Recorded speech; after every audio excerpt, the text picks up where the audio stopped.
I have had conversations with individuals who don't have a specific madhab, right? And it's not to say that they should or should not, but I wanted to get like your advice on what is the benefit of selecting a madhab or researching madhab and learning about it, and how Sure, has it helped you, and how do you think it helps individuals in practicing sure, Islam in a beautiful way?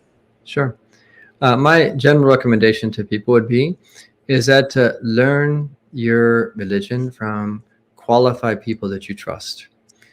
Ideally that are in your locale. And this is why they say that the ammi la madhhaba lah, is that the common Muslim that doesn't have any particular school. Their school is the one that they ask people questions.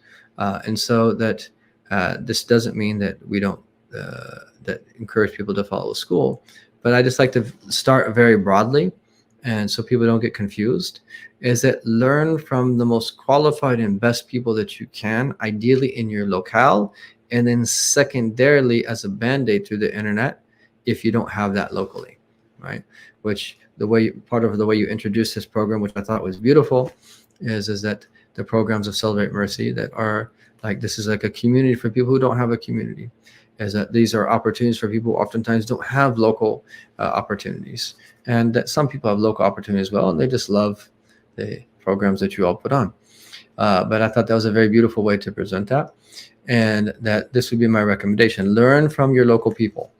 The benefit of studying a particular school is that it makes it easier for us to learn the individual rulings, and deriving law directly from the Quran and the Sunnah is that you have to have certain qualifications in order to be able to do that.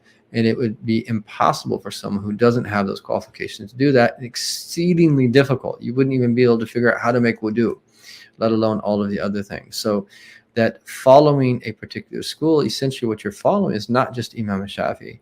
You're following that centuries of hundreds and in the thousands of some of the greatest scholars and greatest minds of the Ummah of our Prophet ﷺ, who looked at the way Imam Shafi developed a method to derive law from the Quran and the Sunnah, and worked and reworked the proofs that they have for these various positions throughout the centuries. And there's a development in the school over a period of time, just as there's developmental stages in the other schools as well. And so it just makes it a lot easier for us. And just for the Amana Ilmiya, I clarified that it was a Shafi position, and I liked oftentimes not to that mention something unless I'm aware of other positions, just to not make things difficult upon people. Is that the Sharia is not meant to make things difficult upon people, is that it's our Prophet said, that sent with the primordial way of ease. And so the Sharia, there is yusr and ease in it. And that the main thing is that we follow qualified scholarship, but following a school makes it easier for you. And so that is the recommendation, so that we can learn one valid methodology, and then recognizing when we follow a particular way that there's other schools as well that have particular ways. The key thing we don't want to do is just take the easiest opinion of everything intentionally. That's something the scholars have warned us against, because what kind of deen do we really have? That's why when you follow a school and stick to a particular school, it gives you clarity. And then when there's a need, let alone a necessity, you can take weaker opinions within the school and then even other opinions from the other schools. So it really helps that clarify these matters for us.